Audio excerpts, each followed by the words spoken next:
Bueno, vamos a continuar con esta Let's charla go que on sirve with this de panel, broche which is prácticamente de las actividades the ending de este año, no of the solamente activities for porque sabes que Celsius aún queda this year, but la still prohibición del cine the al aire movie libre night we have en la calle outside, y que también queda la noche del culto de and Jesús as Palacios, Jesus la Palacios noche más alegre, cult que event, recomiendo which que is no os perdáis, movies porque being seguro projected que here merece at la night pena, until 3 in the como morning. siempre sucede con un And menú que it's nos about propone this time is about the Jesús Palacios. precursors of Alien.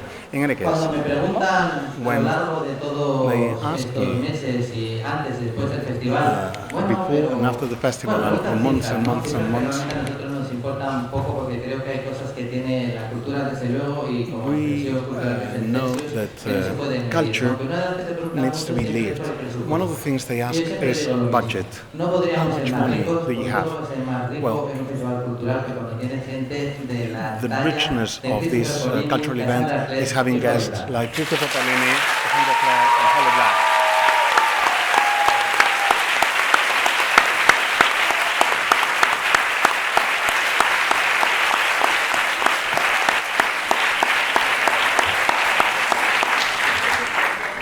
Y voy muy pronto a dejaros ya abierto el I'm turno going de to give you the preguntas, floor porque luego very al final soon, siempre se nos queda because corto y sé que hoy va a in the pasar lo end, mismo, I ya know perdonaré we're going to que be os running queréis short of preguntar. time. Pero aunque ya tanto Christopher como Cassandra como Holly han tenido But ya even una if charla Christopher, individual Cassandra, hablando de su and carrera, Holly incluso have Holly had y an Cassandra individual además pues, panel hablando about de the sus work, más recientes trabajos fuera de lo que podríamos speaking llamar about así the su works zona de confort.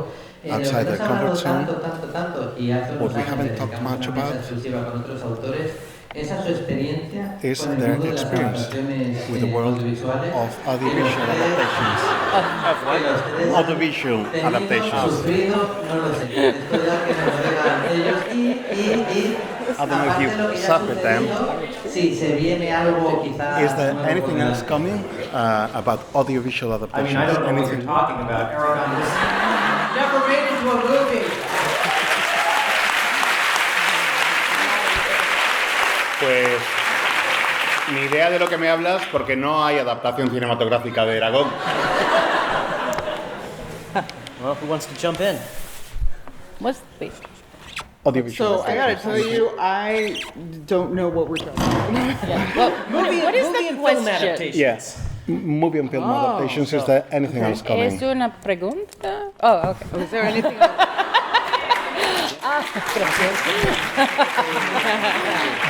Do you have anything coming? Well, I'll kick it off. Okay. So, I'm delighted that the film that wasn't made introduced so many new readers to my books, and it's very rare to not have a film made on your book. So I'm very lucky in that regard. And of course, everyone's free to enjoy the visions of the story that the books have and that the film doesn't have. Fortunately, Disney Plus is in the process of hopefully launching a big budget television adaptation of Aragon.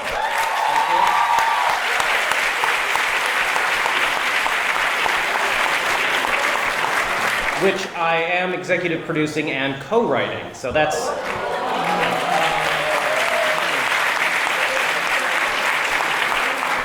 and I'm also doing the same for television adaptations to Sleep in a Sea of Stars.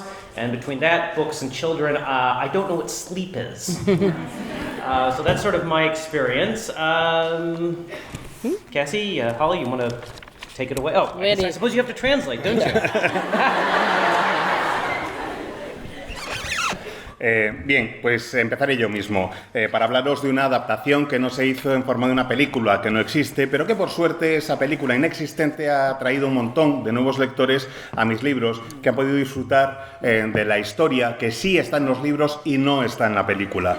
Menos mal que parece que Disney Plus va a hacer una adaptación en forma de serie con bastante presupuesto de Aragón, de la que yo soy productor ejecutivo y co-guionista. Entre eso, la adaptación de Mar de Estrellas y tener familia... ¿Dormir? ¿Qué es eso?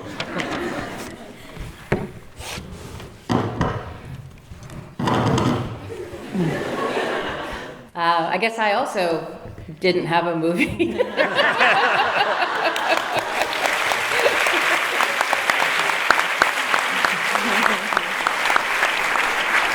it was even weirder when I didn't have a television show. Yeah, I mean, I agree with Christopher. I think adaptations are, great if they bring new people to your work. It's wonderful, if you enjoy them, that's fantastic. I think, I would like, to be more involved the next time that I have an adaptation. And so Swordcatcher has been optioned by a studio, and they've put some, writers on it, and they're working on it now. I'm not able to say what studio yet, but hopefully I will be soon. So I'm excited about that. And I'm hoping that with Swordcatcher in development, that will bring more interest into maybe doing another adaptation of Cazadores de Sombras. Specifically, I would like to see Infernal Devices, so that would be great. But I would really want to be involved with it this time to make sure it stays, the books stay the way they are, for the people that love them.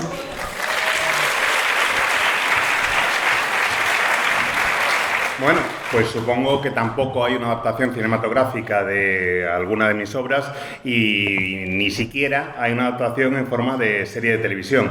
Como decía Christopher, lo bueno de esas adaptaciones inexistentes es que aportan nuevos lectores y lectoras a nuestra obra, y eso es realmente fantástico, porque hay gente que tiene la oportunidad de descubrir obras nuevas que les gustan y que quizás les acompañen en el futuro. Os puedo decir, eso sí, que ahora mismo hay una opción para una adaptación cinematográfica. Han comprado los derechos para Guardián de Espadas. Es un gran estudio cinematográfico. No puedo desvelar todavía cuál por motivos contractuales, pero espero que pronto podamos anunciarlo. Estoy muy contenta porque se está desarrollando con bastante presupuesto, se está llevando adelante lo de Guardián de Espadas, y quizás eso suscite interés en hacer una nueva adaptación de Cazadores de Sombras. A mí en concreto me gustaría que se hiciera una adaptación de Cazadores de Sombras de la trilogía de Origen, pero bueno, ya veremos a ver qué es lo que ocurre. En cualquier caso, espero que las adaptaciones sirvan para que la gente que ha disfrutado de los libros por fin los pueda ver plasmados en la pantalla con todos los elementos que les gustaron.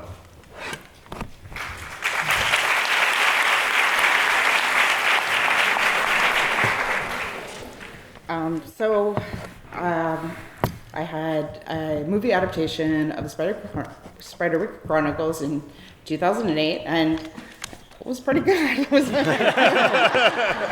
felt pretty good about it.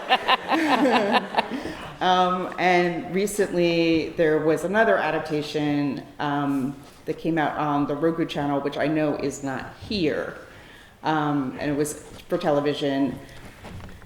If you can somehow convince Roku.com that you're coming from the US. I don't know how you can do this, but I know there is a way. VPN. You can see it. you can just see it. And again, I thought the kids were really great. Adaptation is complicated, but I have been very lucky, and many of my friends have made me aware of how lucky I have been. I think, so whenever I talk about, especially the recent adaptation, people are like, okay, so what is happening with Book of the Air? And the answer is we were optioned at one time, we are not optioned now. I'm not sure where or when we will find a home. Fingers crossed. It's always you're never really sure what's gonna happen. I used to say, you're never sure that it's really going to get made until you're walking around on the set. But when Disney was filming Spiderwick, I walked around on that set. And then they made the entire thing, and then they dropped it. And that's how we wound up on Roku. And so now I will tell you, you don't know you're having an adaptation until you are sitting there and it is coming on the television or in a darkened theater.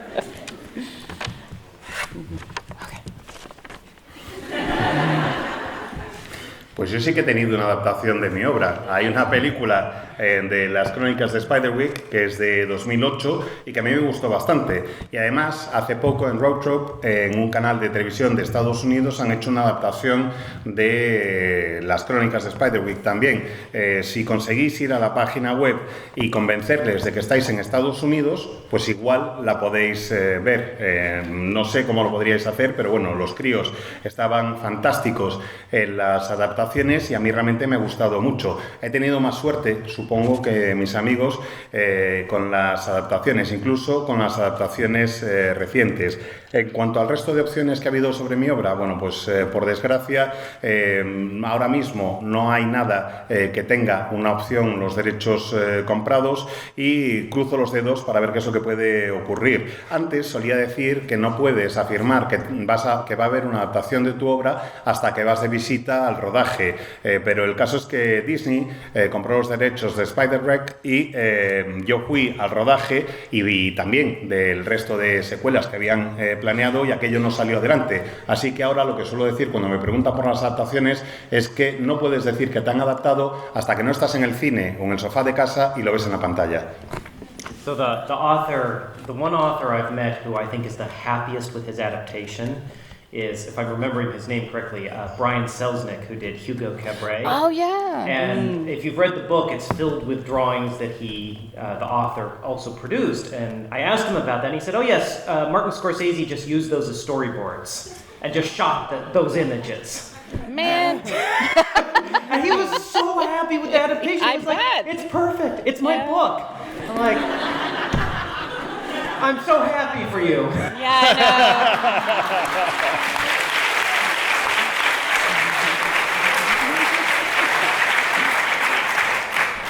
El único autor al que conozco que está contento con la adaptación de una de sus obras es Brian Selznick, que es el autor de Hugo, un corazón... Cabret. No, sí, el Cabaret de Hugo.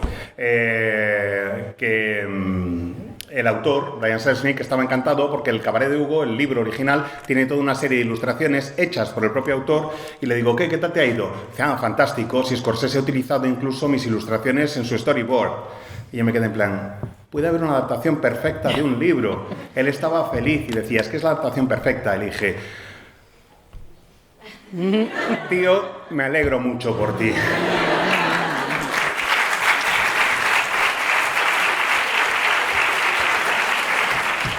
Bueno, venga, abrimos turno de preguntas. ¿Ha sido más rápido?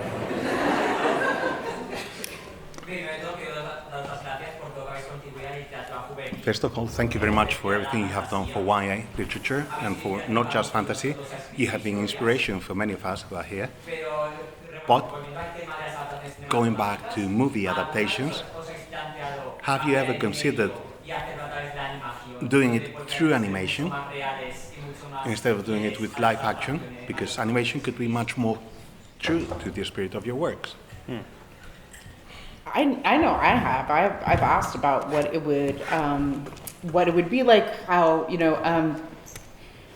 it takes a long time, and it's kind of a different group of people, and so I have gotten kind of mysterious pushback against the question. But I'm definitely open to it. I remember long ago, Henson had optioned my first book. It's El Tributo, I think. Yeah. Here, and my dream was Muppet type. Muppet El Tributo.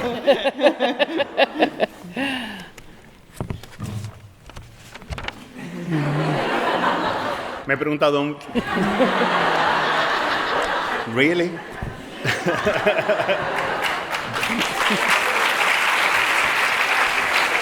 Me he preguntado muchas veces cómo sería una adaptación así. Lo que pasa es que una adaptación en animación de mi obra requeriría mucho tiempo, y cada vez que propongo algo semejante me encuentro con una misteriosa reticencia a llevarlo adelante. Sí es cierto que hace mucho tiempo la compañía de Jim Henson compró los derechos para adaptación de Tributo, de mi primera novela, y a mí me hubiera alucinado, hubiera sido un sueño ver la adaptación en formato teleñeco. That's a very good question, and I would love an animated version of my books. I would really be thrilled. But Holly is correct; it's a different group of people in Hollywood, and so really they have to approach you, the animators. It's much harder to go out to them with an idea, and so you're sort of waiting for them to come to you. A mí me encantaría ver una versión adaptada en animación de mi obra, pero efectivamente Holly tiene razón. En Hollywood los animadores son un grupo aparte y normalmente tienes que esperar a que sean ellos, los de los estudios de animación, los que se ponen en contacto contigo para hacer la adaptación. No puedes dirigirte tú directamente a ellos. The other point to consider is that in many cases, we, the creators, don't actually have a lot of say in the type of adaptation. If Disney or another studio has optioned or bought the rights to that property, it's really their choice as to how they're going to adapt it. Whether, I mean, in the case of Aragon, Disney wants a live action adaptation, which to be fair is also what I want, but I love animation. It could certainly be done beautifully in animation. I have no reservations there, but it's not my choice ultimately because they're the ones who have to cut the checks and spend the ridiculous amount of money to put dragons on screen. So, if they want to do that, I'm happy.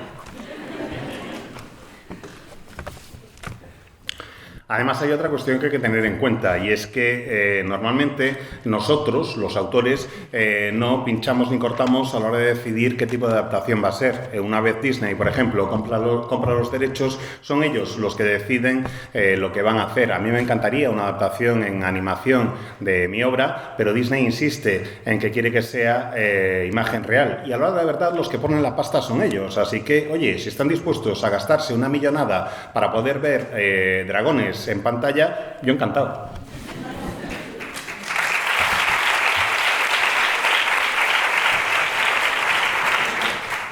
¿Más preguntas?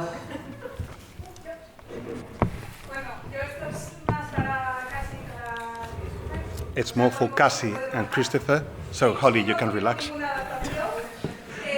¿Hay algo por lo que se quedaría de Is there anything that you would take from the adaptations that didn't exist? Be it the cast, be it whatever. I mean, any element you would save from the unexistent. The actors were good, but they were also cast in the wrong roles. Jeremy Irons would have been a great Durza, for example. But that was the best thing, and the special effects hold up pretty well because the director was a special effects supervisor at ILM, and so had some experience with that, if not the other elements of good storytelling and filmmaking. So I think the casting probably was some of the strongest bits of the film that doesn't exist. Yo creo que los actores están bastante bien en la película. Jeremy Irons me parece un acierto, aunque los actores están bien elegidos, no están bien elegidos en los papeles que interpretan. Son buenos actores, pero con los papeles que no les corresponden. Jeremy Irons hubiera sido muy buen Dursa, por ejemplo. Los efectos especiales están muy bien, porque el director había sido supervisor de efectos especiales en ILM, y eso, al menos eso, sí lo tenía muy controlado. Ya lo del resto de la narrativa cinematográfica es harina de otro costal. I mean, I would say mostly the same thing. I loved the actors. They were, as people, they were lovely. Jamie and Lily were wonderful. Many of the adult actors, we were so lucky to get them. Lena Headey and Jared Harris are amazing actors. No complaints there. But one of the things you learn, I think, when you watch an adaptation being made is how little power the actors have. That even when they want to make choices about their characters, unless they are somebody with a lot of power and influence, they don't get any say. So if they want to say something like, oh, I don't think Clary would say that, or Jace wouldn't say that, the answer is usually shut up. And that's kind of stressful to watch. Otherwise, I would say that I liked the sets. The sets were pretty cool. Yeah.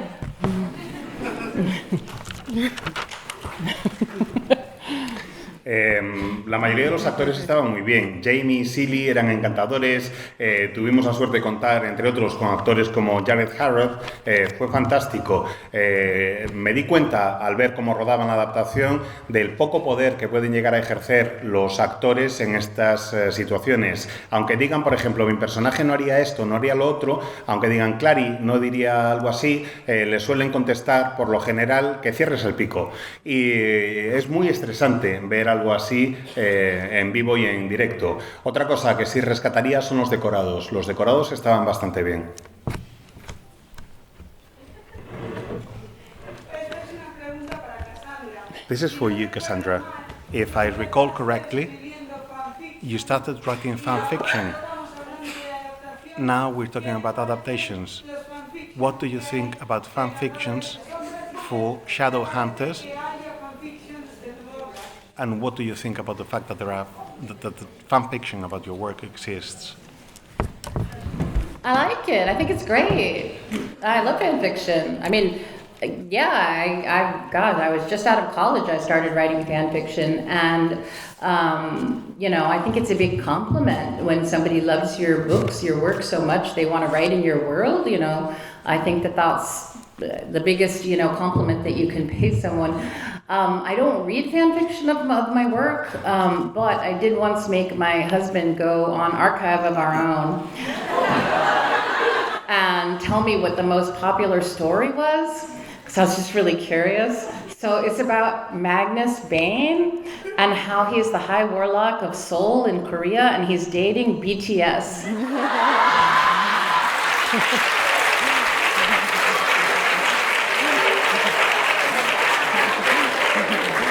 And I was like, that checks out.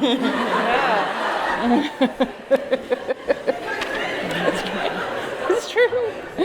A mí me encanta lo de que haya fanfiction de mi obra. De hecho, yo empecé escribiendo fanfiction y no me voy a disculpar por ello. Me parece el mayor halago posible para un escritor que a alguien le guste tanto tu obra, que quiera escribir una historia ambientada en ese mundo. Me parece el mayor de los elogios. Yo no leo fanfiction de Cazadores de Sombras, pero una vez sí que hice que mi marido se conectara al sitio web donde hay la mayoría de ellas y que buscara la más popular, y era una en la que Magnus Bane salía con uno de los BTS, era de Corea y realmente me pareció absolutamente maravilloso, me encantó.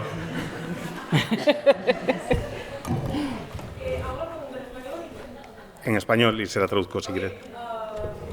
En el proceso creativo. In the creative process, ¿En qué has it ever happened? At what point público objetivo? ¿Hay do you start to think of your target audience? y digáis, Do you sometimes write a dialogue and say, this is not appropriate for my readers or for the readers I have in mind? Have you changed scenes or characters, adapting them to a target audience? Holly, you want to tackle that one first? Yeah, go nuts.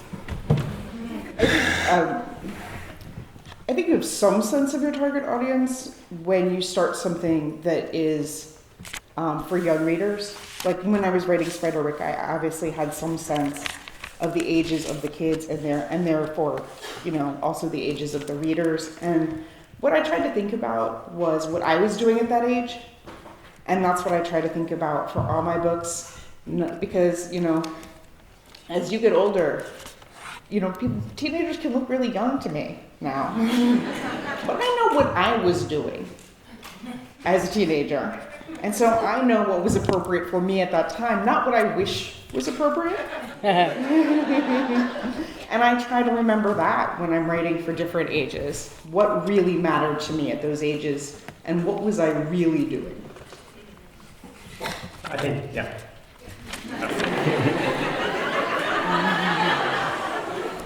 No es que me plantee la edad de los lectores cuando me pongo a escribir, no es que diga esto sí o esto no, lo que sí hago es pensar cómo era yo cuando tenía la edad de las personas que creo que van a leer mis libros. Eso es lo que trato de hacer recordar. Cuando te haces mayor es inevitable que a veces pienses que los adolescentes son un poco idiotas y luego te acuerdas de cómo eras tú de adolescente y dices, anda, pues mira tú por dónde. Intento escribir lo que me parecía lo que me parece que sería adecuado para una persona de la edad que creo que van a tener quienes lean mis obras. No lo que ellos querrían o lo que yo hubiera querido que fuera adecuado, sino lo que me parece que es adecuado de verdad. I think that's a great answer. I mean, for me, it's like if I'm writing anything for under teenagers, you know, I very much am aware of that when I'm conceptualizing the story. But if it's teenagers and up, I mean, what is appropriate for a teenager? I grew up on the internet.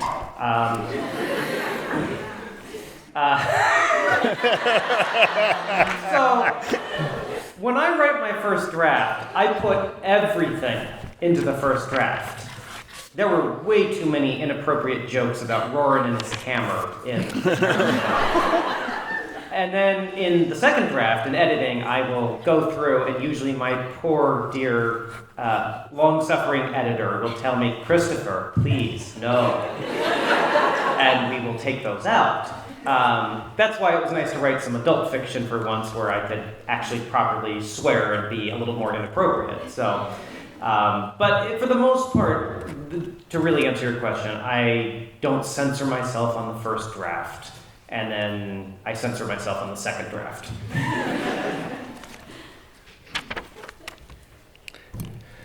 A ver, cuando escribo para lectores jóvenes, que no son ni siquiera adolescentes, sí soy muy consciente del concepto y del tipo de historia que quiero contar. Cuando escribo para adolescentes, pues ¿qué queréis que os diga? Si ya había internet cuando yo era adolescente.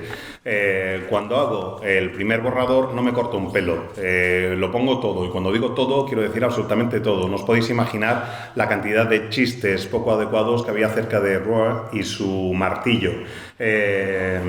Luego hago un segundo borrador en el que trato de rebajar un poco el tono y se lo mando a mi paciente y querido editor de toda la vida, que lo lee y me dice: Christopher, por favor, no. Es habitual que ocurra eso, así que os imagináis lo liberador que fue para mí poder escribir una obra para adultos donde pude incluir finalmente tacos y demás. El caso es que, para responder más en concreto a tu pregunta, no me censuro nunca a mí mismo en el primer borrador y sí voy recortando cosas en el segundo.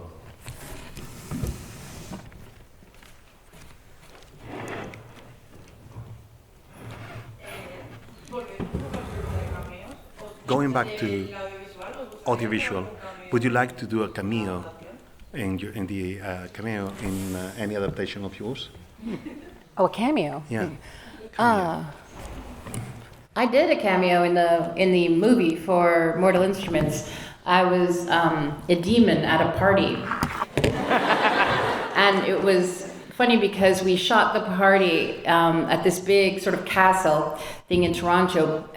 We had to shoot when it was completely empty, so it was 4 or 5 in the morning, and I had these big cat horns, like metal horns, on my head, and this whole demon outfit. And then I had to leave and go catch a plane. So I just left in the demon outfit, and I went to the airport. And I forgot about the horns, so they set off the security alarm. And they were like, "Ma'am, you have to take your horns off."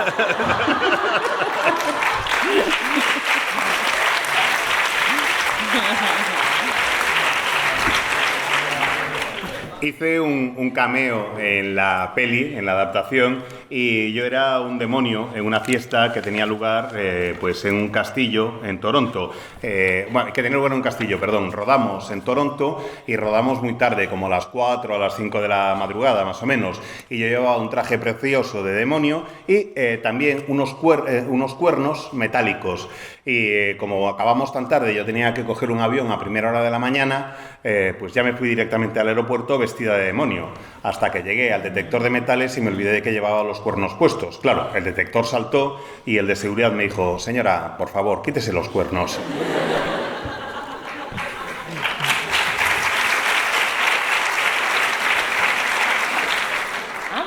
I've never done a cameo, and I'm a little bitter about it, I gotta admit. I like to, get in there, so yes, I want to do a cameo. I will no one make my dream of getting caught in the airport with horns come true. You'll have the ears already. A mí nunca me han ofrecido hacer un cameo y me encantaría. Así que sí, claro, me molesta un poco que no me lo hayan ofrecido. Claro que quiero hacer un cameo y así poder cumplir el sueño de toda mi vida de ir a un aeropuerto llevando cuernos. So the funny thing is, I was supposed to have a cameo in the film that wasn't made. But I ended up having to be on tour for my second book at the time. But I asked for, and they agreed, that they were going to fly me out to Budapest where they were filming. And I was going to have a cameo in the last big battle in the film. And I was going to be dressed up as an Urgal, as the shortest Urgal ever. And I was going to get my head chopped off on screen by Aragorn. Which absolutely delighted me. But the thing is in the books, these creatures, the Urgals, have horns. And if the film that wasn't made had actually been true to the book, I would have had horns on my head, but instead they didn't have horns, so maybe one of these days. If the television show gets off the ground, yes, you will get to see Christopher Paolini murdered on screen. I guarantee it.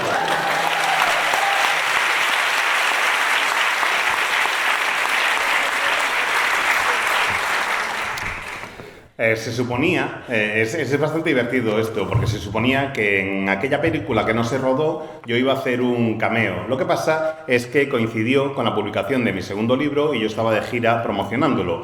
El caso es que de todas formas me llevaron a Budapest, que es donde estaban rodando, y se suponía que yo tenía que aparecer en la última escena de la película, en la batalla, e iba a ser un Orgol, el más bajo de la historia, y podríais ver cómo Aragorn me cortaba la cabeza. Y a mí me hubiera encantado ser ese Orgol al que decapita Aragorn. Lo que pasa es que en esa película que nunca se rodó, los Orgols no tenían cuernos, y en mi libro sí.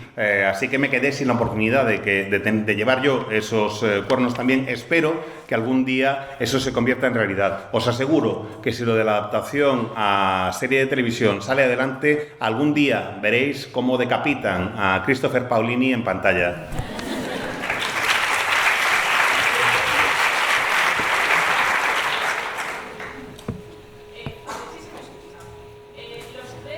You three became very famous because of YA. Do you think you have taken less seriously as writers that have considered you less important in fantasy because you focused more in YA or children's books, unlike other writers who started writing for adults directly? Who cares?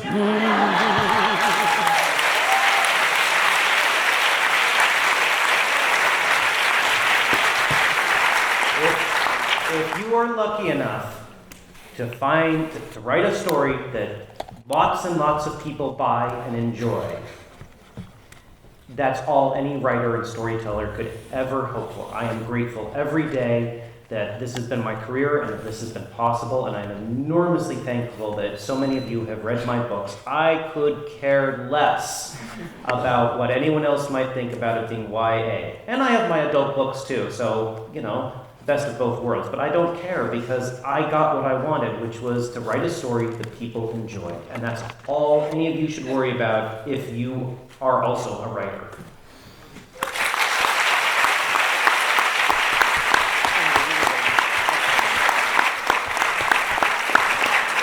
Pero es que ¿a quién le importa? Si tenéis la suerte de escribir una historia que le gusta a la gente, que se divierten, que hay un montón de personas que compran, que la disfrutan, ya está. Eso es todo lo que puede esperar, a todo a lo que puede aspirar un narrador o un escritor. Desde luego agradezco cada día la suerte que he tenido de llegar a ser escritor y que me lea tanta gente. Y el resto me importa un pepino. Además, no solo escribo juvenil, sino que también escribo para adultos, así que disfruto de lo mejor de ambos mundos. Pero en cualquier caso, que es que me da igual. Si estáis escribiendo, si sois escritores, que no os preocupe el tipo de historia. Simplemente escribid lo que queráis.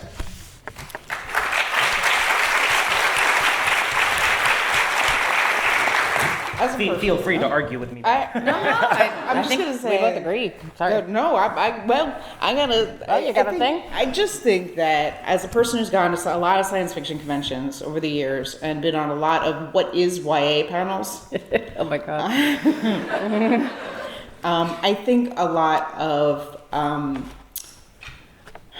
writers of adult science fiction don't really know what YA is now because it changed so profoundly.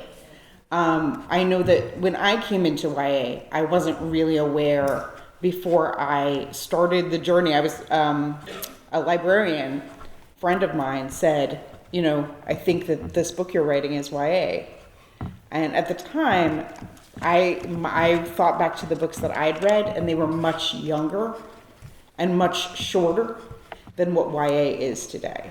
It has grown into something very different. It has a lot of adult readers as well as teen readers. It's just very, very different. And I think that does contribute to a sense of, I think, not quite knowing what you're doing over there.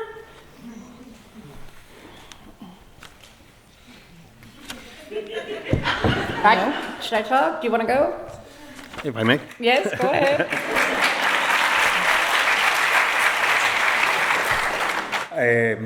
La verdad es que estoy de acuerdo con lo que ha dicho Christopher.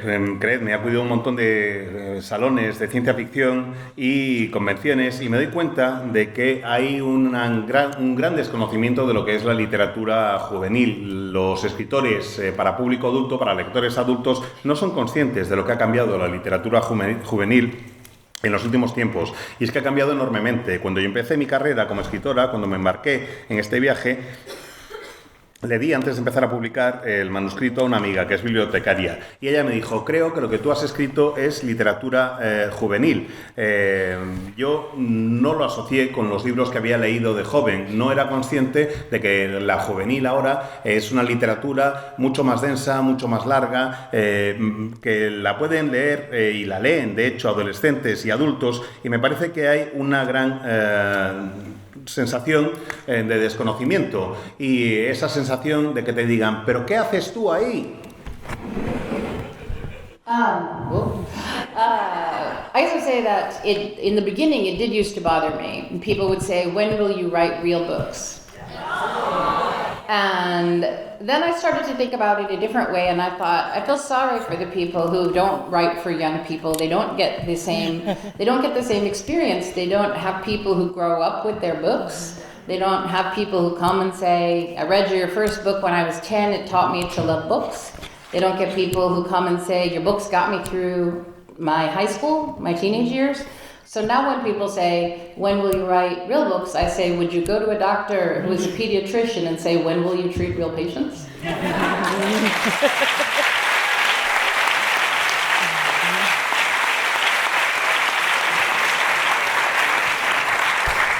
Reconozco que a mí al principio me molestaba que se me acercaran y me dijeran, vale, sí, pero ¿cuándo vas a escribir un libro de verdad?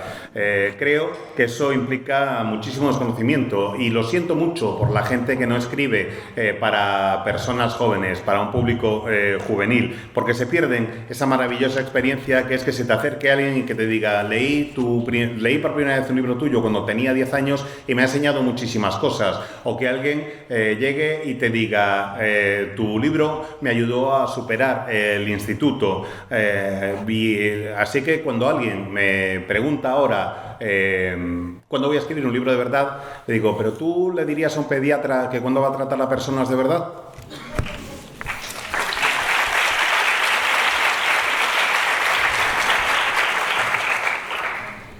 Mi pregunta es si quieres aparecer en Celsius y si te dependería la experiencia.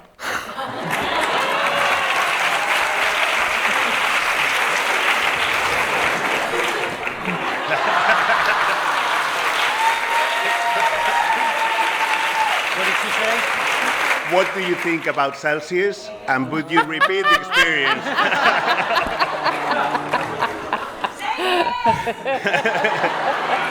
Delightful experience. Although the mosquitoes seem to enjoy eating my blood a little too much. I love the convention.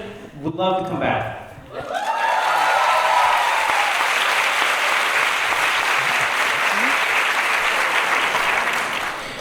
So many years ago, a friend of ours, Ellen Kushner, told us about she and a rape dealer coming here and having like this fancy time. Like, we just thought, wow, a convention here? like, what would that be like to be invited to such a place? And so I feel like this has been, I feel like this was my dream to come to this convention. Yeah. It was really like, I thought now I too am fancy. That's right, Ellen.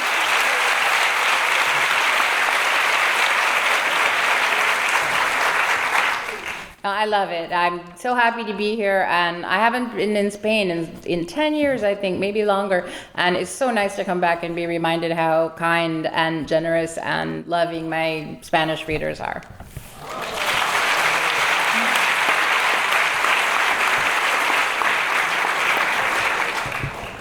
Christopher dice que ha sido una experiencia deliciosa, excepto por los mosquitos que hay en Avilés, que parece que le tienen mucho cariño a su sangre, demasiado. Pero que vamos, que en cuanto a lo que el festival se refiere, que volvería aquí sin dudarlo. Holly dice que hace unos años una amiga suya, Ellen Kirchner, le dijo que le habían invitado al Celsius y que tal como se lo había descrito sonaba como si fuera un festival muy elevado, con teatro y con cosas serias, y decía, ay, ¿cuándo me invitarán a mí a una cosa así? Ahora que estoy aquí es un sueño hecho realidad. Ahora ya puedo decir que yo también molo. Y dice Cassandra que es una delicia estar aquí, que hacía 10 años o quizás más que no venía a España y que la experiencia ha servido para recordarle lo amables y generosos que sois, que somos los lectores españoles.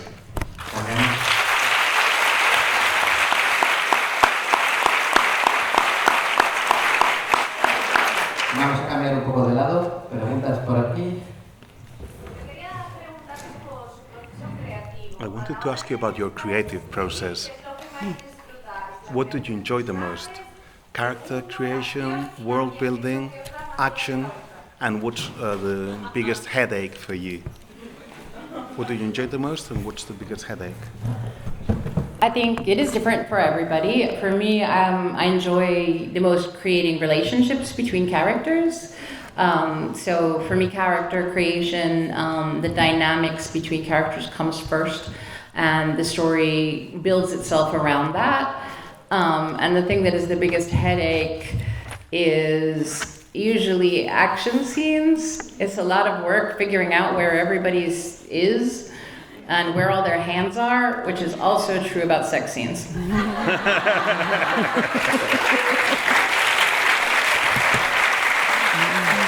Lo que más disfruto es, algo personal. Cada persona le gusta algo distinto. En mi caso es construir las relaciones entre personajes, ver las dinámicas que se establecen entre ellos a la hora de crear la historia. Y lo que es mi mayor quebradero de cabeza, mi mayor dolor de cabeza son las escenas de acción, porque nunca sabes dónde está cada uno de los personajes y dónde tienen las manos, cosa que también pasa al escribir escenas de sexo.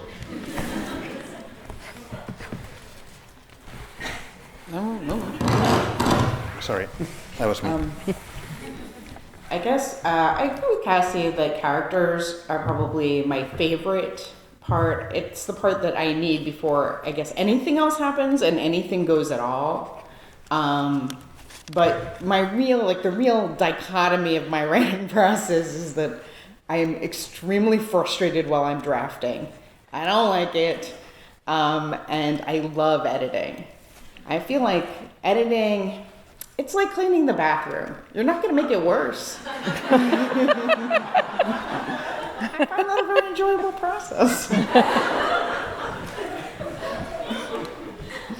Lo que más me gusta es la creación de los personajes, ver cómo se van convirtiendo en lo que son.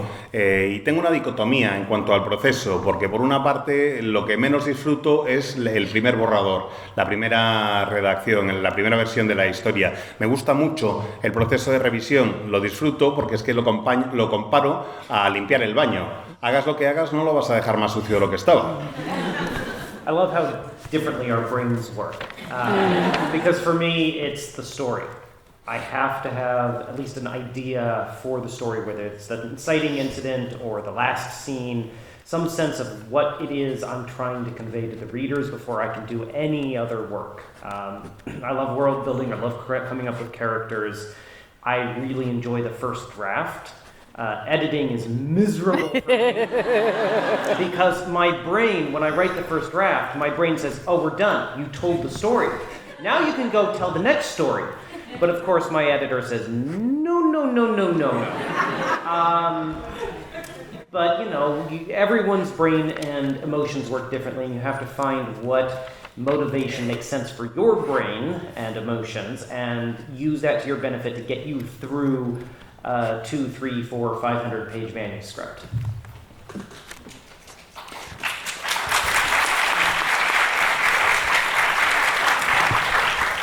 Me encanta ver cómo nuestros cerebros funcionan de manera totalmente distinta. Para mí, lo más chulo es la creación de la historia. Me encanta ir desarrollando la historia e ir descubriendo el mundo mientras lo voy contando y luego poder pasar a otros trabajos. Me gusta lo que tiene que ver con la creación de mundos y la creación de personajes. Me gusta, sobre todo, por tanto, lo que es el primer borrador. Y odio las revisiones, porque mi cerebro, cuando acabo con el primer borrador, me dice, ya está, ya se ha acabado, vamos a pasar a la siguiente historia. Y entonces es cuando hablo con mi editor y me dice, no. Me emociono al acabar un libro y me gusta ver cómo funcionan nuestros cerebros de manera distinta, y es beneficioso, desde luego, el proceso de revisión, aunque no me guste, y de edición, cuando lidias con manuscritos de 200, 300 o 400 páginas.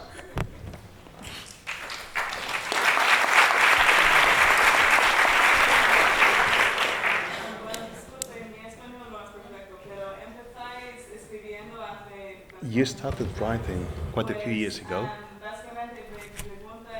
My question is, how have your styles changed since you started? Because you've been doing this for your How's your style. style changed? I went first. I had a huge shift, actually, in my style after I wrote a series of books that started with The White Cat. They're kind of magical mobster books, and in the process of writing them, I read an enormous amount of noir mysteries and also kind of how-to books about heists and lockpicking and pickpocketing. And I think forever after, when I returned to writing fantasy, there was a part of that noir mystery and heist and crime that stayed with me. When you look at, even a book like The Cruel Prince, it really has some aspects of cons and heists in it. Para mí el gran cambio fue mientras escribía una serie que se llamaba White Hat, que era de monstruos, y en esa época leí muchísima novela negra, noir y novela de detectives. Y también leí muchos libros en los que te explican pues cómo limpiar carteras, cómo robar un banco, cómo hacer un atraco, dar un golpe. Todo eso se quedó conmigo. Creo que cuando volví a escribir obras de fantasía, esos aspectos de noir, de historias de género negro, se quedaron conmigo, y en casi todas mis obras posteriores, si os fijáis bien, podéis ver elementos, pues eso, de algún tipo de engaño o de cómo dar un golpe o cómo perpetrar un atraco.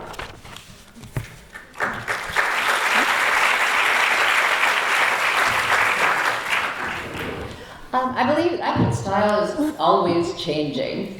So I can't really think like, oh, my style was like this when I began and now it's like this, because it's fluid, it's always moving and changing. So like, I wrote The Mortal Instruments, and then to write The Infernal Devices, which was historical, I had to change my style completely, write, people speaking completely differently, descriptions completely differently. And then again, when I went into Dark Artifices, it's much more influenced by mystery and noir.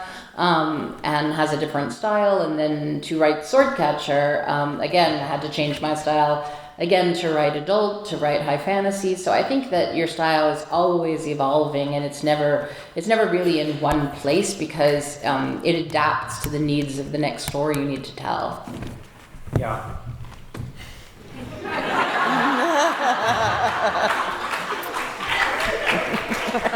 creo que mi estilo cambia constantemente. No digo, pues cuando yo era más joven escribía así y ahora escribo asá, sino que creo que es una cosa más fluida, que va evolucionando.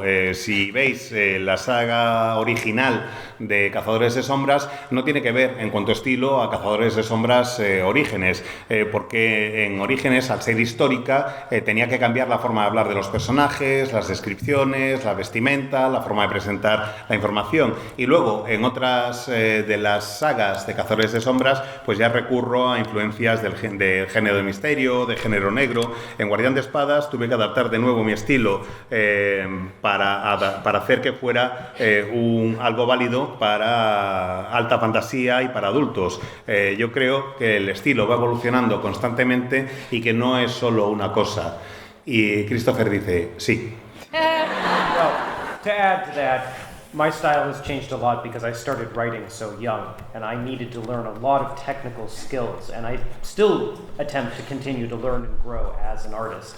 Going and writing other genres like science fiction and then coming back to fantasy has also contributed to that. If you read my latest book, Murtagh, and my latest sci-fi novel, Fractal Noise, and compare them to Aragon, I think you would see a pretty substantial difference while the feeling remains the same.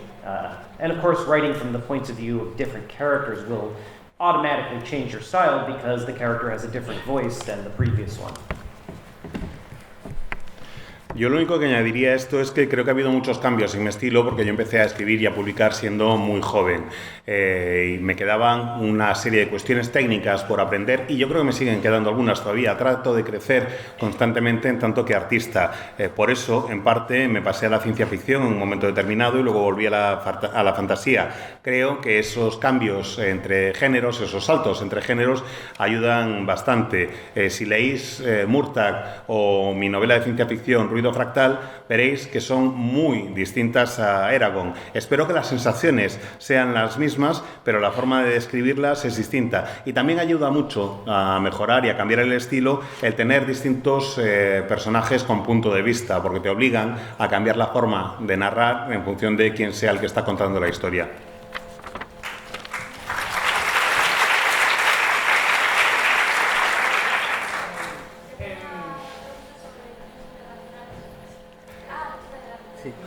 La siguiente, la tuya. Sí. En otras conferencias sobre escritores, In other panels, reglas de escritura, we've heard about structures, about writing rules. ¿cómo combináis How do you combine all these rules con la creatividad with de un escritor the creativity of a writer, of an artist, of being able to connect? Rules and connection.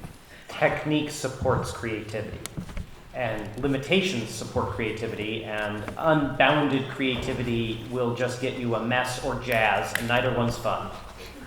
So it takes work, and you have to find ways to stay inspired. So if outlining your story kills your inspiration, then don't outline. But I find outlining saves me a lot of frustration later on, so I outline. But ultimately, it is work, and you find ways to incorporate structure and planning into your creativity. La técnica apoya la creatividad, las limitaciones apoyan a la creatividad. Una creatividad desbocada solo puede dar lugar a un jaleo o a jazz, y ninguna de las dos cosas son divertidas. Lo que pasa es que hace falta trabajo también. Tienes que saber encontrar la forma de trabajar que te inspire. Si hacer una escaleta de la historia te mata la creatividad, pues no la hagas. A mí me ayuda mucho porque me ayuda a evitar frustraciones más adelante en el proceso. Cada uno tiene una forma distinta de trabajar y, como digo, a mí lo de estructurar la historia y planificarla me ayuda en cuanto a la creatividad. Yeah, don't think of structure or rules as something that stifles your creativity. To think of it as the support that allows your creativity to happen. I don't think, like when Shakespeare sat down to write sonnets, he thought, why do they have to have a certain amount of lines and rhyme? It's sort of the point is to express your creativity that way, in the same way that, if you look at writing, of course, all grammar has rules. We have to adhere to those rules in order to make things mutually comprehensible to each other. And I think, you know, you want to sort of look at it as like this. You can break your structure, you can break the rules. As long as you know what you're doing, you can really do anything. But I think you know, the best way to look at it, like Christopher talking about outlining, is, you know, to choose those rules and that structure that are helpful for you. And in that case, you know, like separating things into chapters helps me, you know, think of the story in different pieces. And that's actually really helpful. So, you know, you think of the pieces that are helpful for you and use those and discard the ones that aren't helpful. Yo no considero que la estructura o las normas limiten la forma de escribir o la creatividad. Tienes que ver exactamente cómo te mueves entre esas normas o dentro de esas normas. Cuando Shakespeare se sentó a escribir los sonetos, seguro que que no se puso a decir, vaya, porque tiene que rimar todo y tener un número determinado de versos. Creo que lo que hacemos es tratar de buscar la mejor forma de expresar nuestra creatividad de esa manera y hacerlo siempre buscando que haya comprensión entre unos y otros. Además, tienes que saber ver que las normas y las reglas están ahí para romperlas. Tienes que hacer lo que te funciona a ti, como en el caso de Chris, utilizar los elementos que te funcionan, en su caso la escaleta, y dejar de lado los que no. A mí lo que me va muy bien es separar la historia en capítulos, porque me ayuda a entenderla como piezas que luego puedo ir ensamblando, y ese concepto me ayuda mucho a la hora de desarrollar la historia. When I came to writing novels, I had come from poetry. And poetry is all about trying to find like the truth of a moment.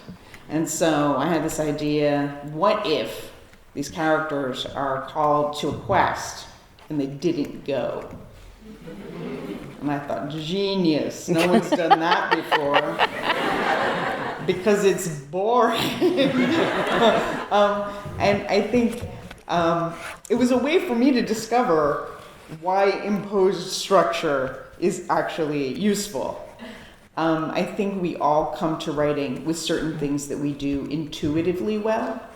And I think it's a terrible idea to try to figure out some other way to do them if you're doing them intuitively well. We usually come to writing books and how-tos and structures because they address the parts we don't do well. Yo llegué a la novela desde el mundo de la poesía, en donde lo que cuenta es la verdad del momento. Y cuando me puse a querer escribir mi primera novela, dije, ¿y qué pasaría si los personajes tuvieran que embarcarse en una odisea, en un viaje, y decidieran no ir? Yo, vaya genio, no pasaría nada y sería muy aburrido. El caso es que descubrí en ese momento por qué es necesario imponerle una estructura a la historia, porque ayuda a darle forma. Hay cosas que todos y todas hacemos bien de manera intuitiva y hay otras que se nos dan fatal. Por eso tienes que ser lo suficientemente humilde como para reconocer cuáles son esas carencias y recurrir a libros teóricos, a libros de cómo hacer esto o lo otro para ir mejorando en tus puntos débiles. The only cardinal rule in the arts is don't be boring. And if you can manage that, you can do anything else.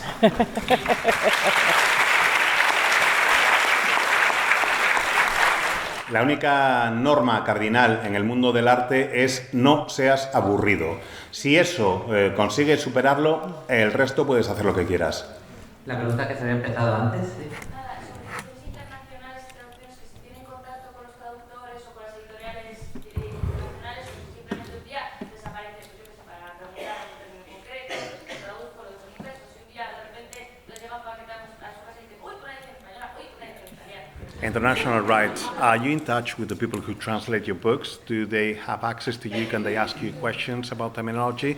Or is it just that, oh, the rights have been sold and voila, a package arrives at home with, oh, a new Italian edition, oh, a new Spanish edition?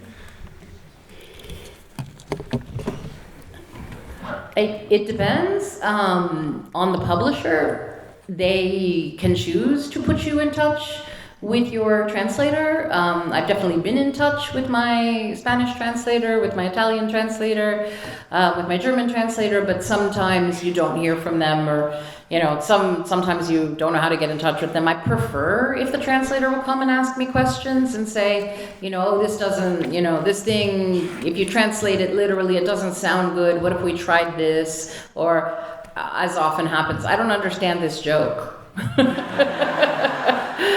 And then I have to, I kind of explain it. We have to figure out a joke that, will work in that language. So as much as you can work with the translator, I think it's good. Just sometimes you don't get the opportunity.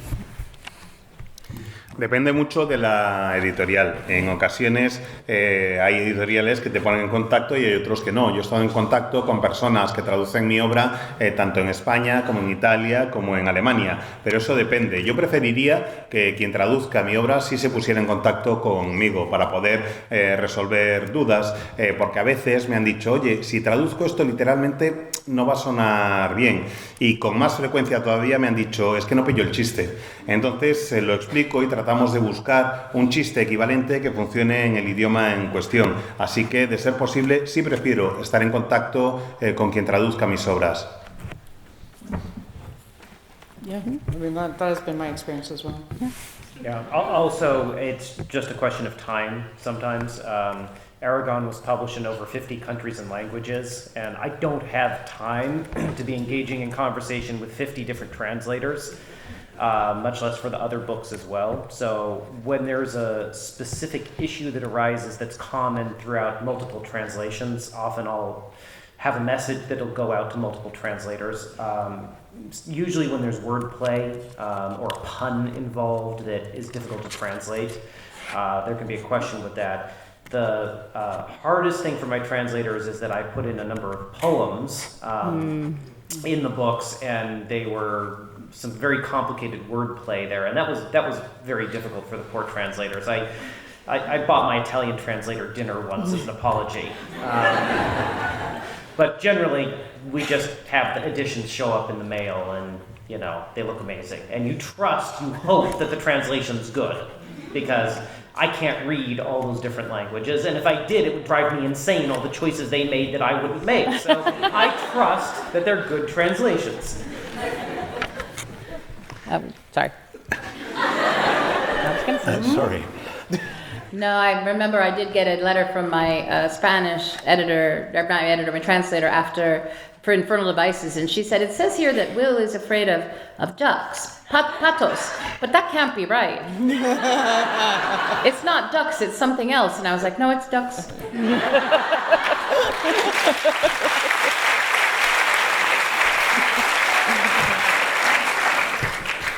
Holly dice que su experiencia es 3/4 de lo mismo con respecto a la de Cassandra, y luego Christopher dice que es que no tiene ni el tiempo ni la energía para hacerlo, porque Eragon se publicó a la vez en 50 países y en más de 50 países y en 50 idiomas, y lo mismo ha ocurrido con el resto de los libros que se han ido publicando. Así que si realmente hay un problema que surge en la traducción, acaba en varias versiones y en varias traducciones, pues acaba por llegarle la información. Por lo general, los problemas suelen surgir de los juegos de palabras y de los dobles sentidos que hay en el original. Además, yo lleno mis libros de un montón de poemas con juegos de palabras bastante complejos, y lo siento muchísimo por mis pobres traductores y traductoras. De hecho, llegué a invitar a quien me traduce al italiano a cenar a guisa de disculpa por las que le había hecho pasar. Tú lo que haces, en tanto que autor, es confiar que la traducción es buena y que está bien. Además, yo no hablo todos esos idiomas, y si los hablara me volvería loco diciendo, ¿pero por qué han decidido traducirlo así? Si yo lo traduciría de otra manera. Así que es mejor simplemente echarte un paso atrás y confiar en que las traducciones sean buenas. Y añade Cassandra, y una vez le recibí una consulta de quien me traduce al castellano diciéndome, mira, perdona, es que en Orígenes veo que dicen que a Will le dan miedo los patos. No, tiene que ser un error esto, ¿no? No puede ser. Y Cassandra dijo, no, pato. I will say it's been really nice to. Sorry. No, I was just going to say that it's been really nice to see one of my translators at this festival and meet another one.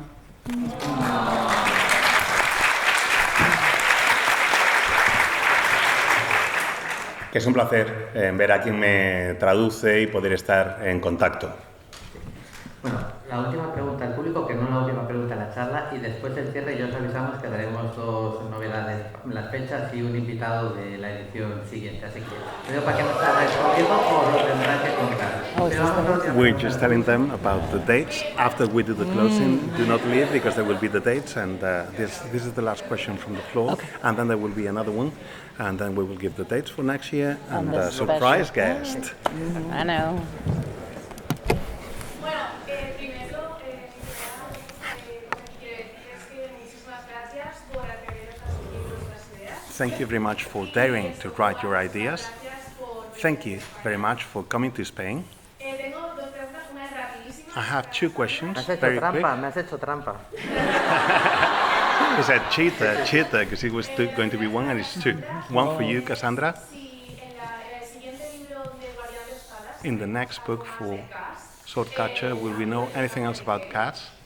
y en segundo lugar, And the second one, es para todos. for all of you, Se trata de si habéis tenido una escena al escribir muy clara que la queríais plasmar. is there a scene that was clear in your mind you wanted to write, but when the time came, your characters or the story went along a different direction, and that scene did not fit in anymore? What did you do with it? Have you both had? One of the three of you, actually? I'll do my swordcaster question, and then we all three. Okay. Thank you for having a question about Swordcatcher. That makes me very happy. Cass, so he's Kel's childhood friend, and Kel hasn't seen him, and I think you are smart enough as a reader to know that when someone says, "Oh, I had a best friend when I was a child," and well, he seems to have disappeared. Who knows what happened to him? You're probably going to see him again. So yes, he's makes an appearance in book 2, just not with the same name, so you have to sort of be clever and catch who it is, but I think it'll be fun. Ah, de nada. De nada.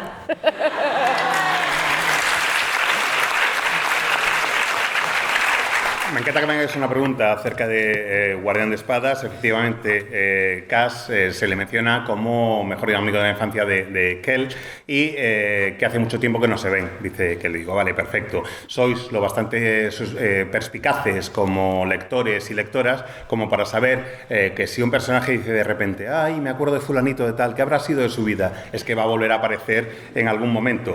Os adelanto que aparecerá en el segundo libro, pero con un nombre distinto. Así que vais a tener que adivinar de quién se trata.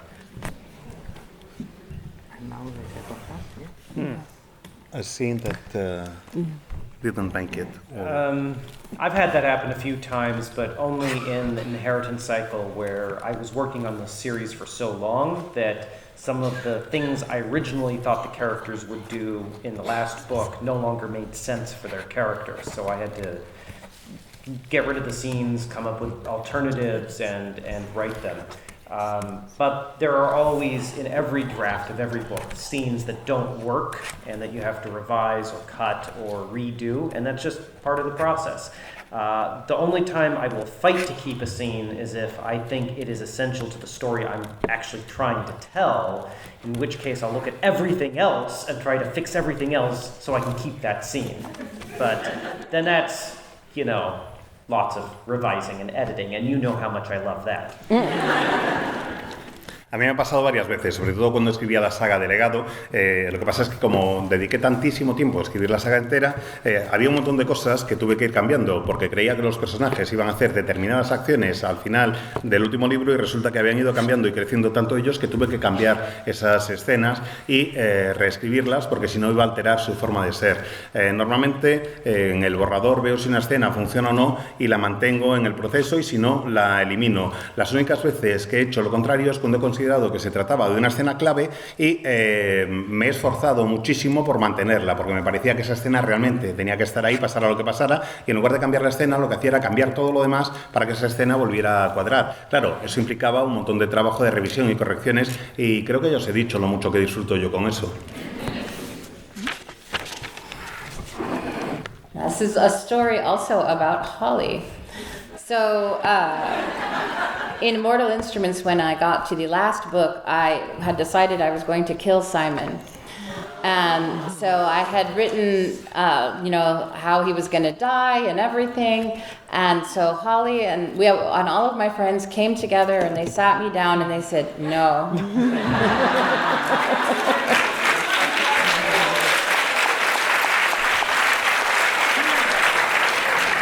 You can't kill Simon. I think Holly said, if you kill Simon, I will kill you. So you have to take that. You have to take that seriously. No, but really, like I trust my writing friends very much. They read all of my books. They give me advice, and if they all say don't do that, then I don't do it. So, so Simon is still alive because of Holly. That's right.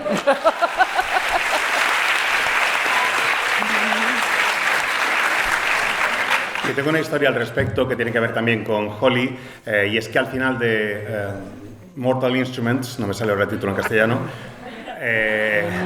iba a matar a Simon y se lo dije a mis amigos escritores y me dijeron no, de eso nada. De hecho, Holly llegó al punto de decirme, si te cargas a Simon, te mato yo a ti.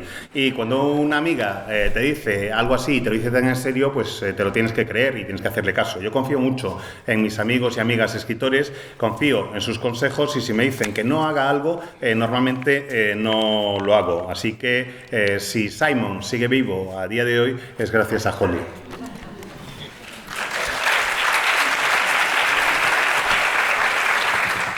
My greatest good deed. I cut a lot. I cut ruthlessly. I, can easily write 2,000 words and wind up 4,000 words in the hole. But usually I cut out pieces of scenes. Or I cut out dialogue, or I cut out things where I don't cut out the whole thing. I cut it up rather than out. But probably, it's part of it, and then there are things that I really have cut out huge pieces.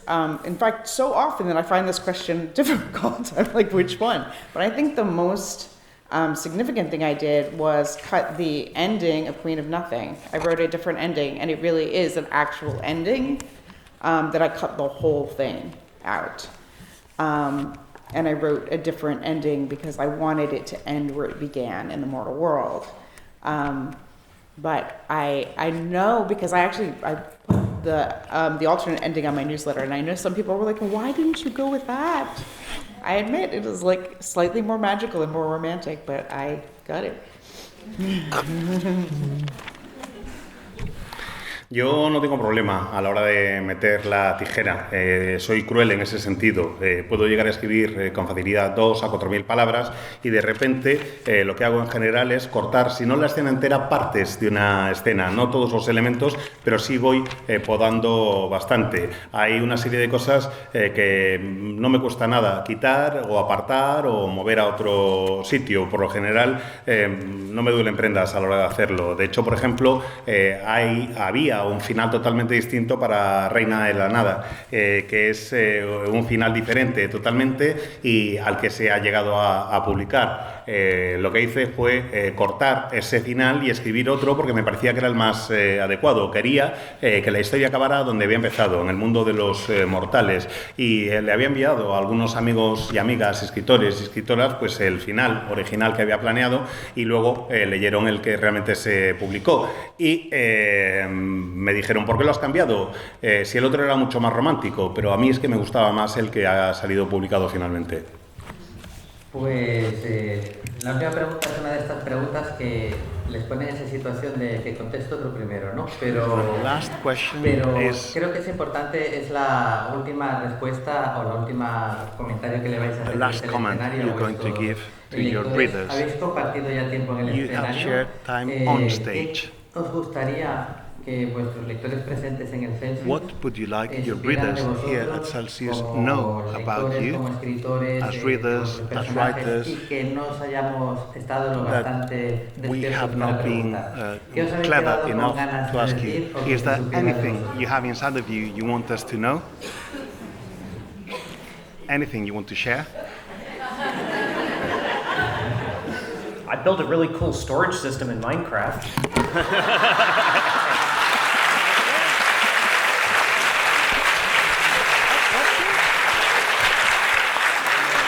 En Minecraft yo me he creado un sistema de almacenamiento molón. Seriously, it's completely automated. You have shulker boxes. It has slices for every item. I even showed it to the Hermitcraft guys, if any of you watch Hermitcraft, and even they were impressed. En serio, que es que está totalmente automatizado, hay ranuras para cada objeto. No sé si veis Firmacraft, pero se lo envié a esa gente, se lo enseñé y hasta ellos se quedaron impresionados. Oh yeah, and I have lots more books in the world of Aragon and the Fractalverse to write, so you have those to look forward to too. Ah, bueno, y que me quedan un montón de libros por escribir en los universos de Ruido Fractal y de Aragón, así que podéis contar con ellos también.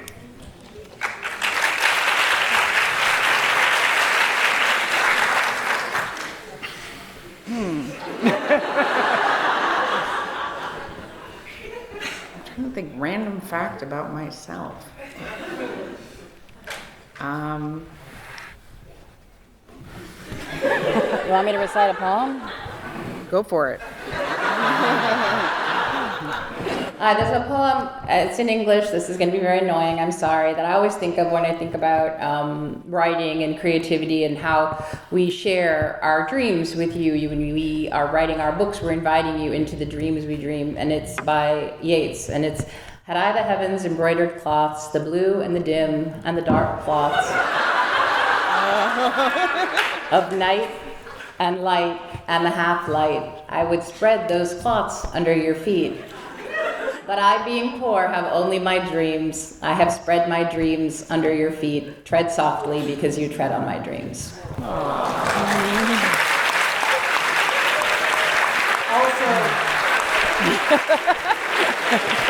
Such Lovely and such a so lovely cruel. thought, and Yeah. also the best possible quote from the movie Equilibrium. Yes, I know. It's in there.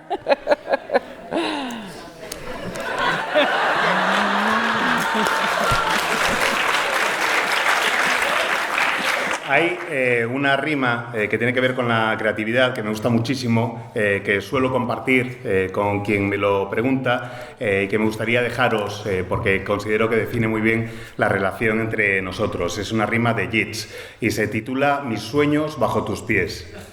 Si tuviera las vestiduras bordadas del cielo, entretejidas de luz dorada y color plata, las luces, las opacas, las oscuras vestiduras de la noche y la luz y la penumbra, tendería a tus pies las vestiduras. Pero siendo pobre, solo tengo mis sueños. He tendido mis sueños a tus pies. Pisa suavemente, pues camina sobre mis sueños.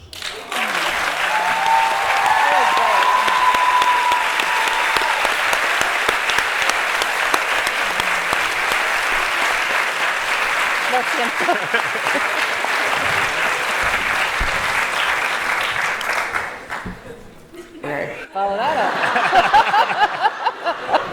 I'm not gonna even try. I guess what I will say to you, if there's any writers out there, I know that for me, there was a time in my life where I really, really, really wanted to finish my first book, and I had no idea if I would ever be able to do it. It seemed impossible to me. I didn't know anyone who had been able to actually follow their artistic passion. And I just want to say that you absolutely can do it, that it feels like such a big gulf between here and there. And when you get across it, it's nothing. You know, you are the same person in the same place, except that you have done the thing you thought you couldn't do. And so you absolutely can do it, and you absolutely will do it.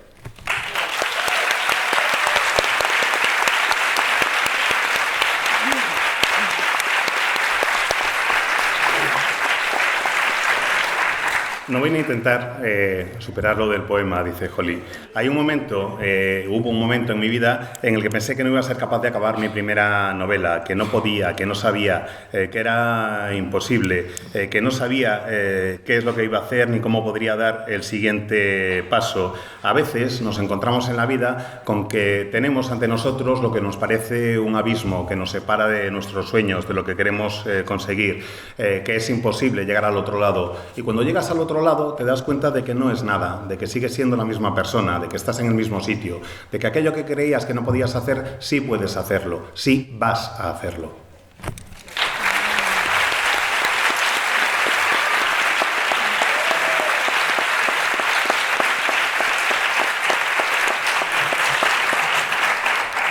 Les habéis preguntado primer cierre, luego ya avisamos que vendrían sorpresas. First closing, then some surprises. Les habéis preguntado You antes have asked them qué les había earlier parecido el festival, pero what did sobre they think todo, que about era la the parte festival. interesante de la pregunta, But the si interesting estarían part of dispuestos a volver y the question hacerlo whether they pronto. would be No back. lo sé, seguro que ahora mismo ellos todavía no lo saben, I pero don't estoy know, they seguro probably don't know. que el tiempo será But I'm mejor cuanto sure más fuerte sea vuestra that, aplauso. Chicos,